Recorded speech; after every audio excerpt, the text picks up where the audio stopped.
السلام عليكم ورحمة الله وبركاته، عشاق الساحرة المستديرة وعشاق النادي الأهلي في كل مكان. لو أنت أول مرة تشاهدنا ما تنساش تشترك بالقناة وتفعل زر الجرس ليصلك كل جديد. هل ينضم محمد شريف للزمالك؟ سؤال يطرح نفسه على الساحة الكروية في الفترة الأخيرة.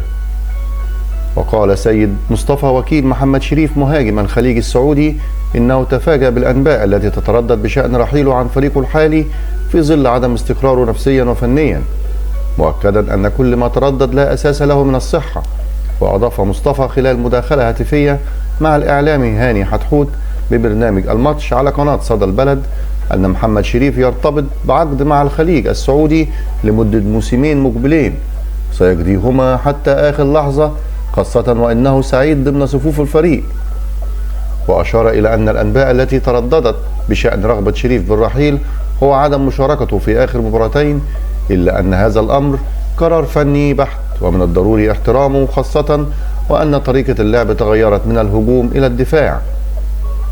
وواصل سيد مصطفى بأن محمد شريف لم يستفسر عن موقفه مع الخليج، لا سيما وأن اللاعب مستقر نفسيا، بينما الحديث عن تجديد عقده سابق لأوانه في ظل تبقي 12 مباراة قد يحدث فيهم الكثير. وتابع أن محمد شريف منذ أن انضم إلى الخليج السعودي ويحاول الزمالك ضمه، إلا أن اللاعب يرفض هذا الأمر تماما، خاصة وأنه رحل عن الأهلي من أجل الاحتراف للحصول على فرصة أكبر في المشاركة والتواجد مع منتخب مصر. واختتم وكيل محمد شريف تصريحاته بأن انضمام شريف إلى منتخب مصر شرف كبير للغاية، في ظل أن هذا القرار جاء من حسام حسن أحد أساطير الكرة المصرية. وبكده نكون انتهينا من الفيديو النهاردة. يا ريت نضغط لايك للفيديو واشتراك بالقناة وتفعيل جرس الإشعارات ليصلك كل جديد.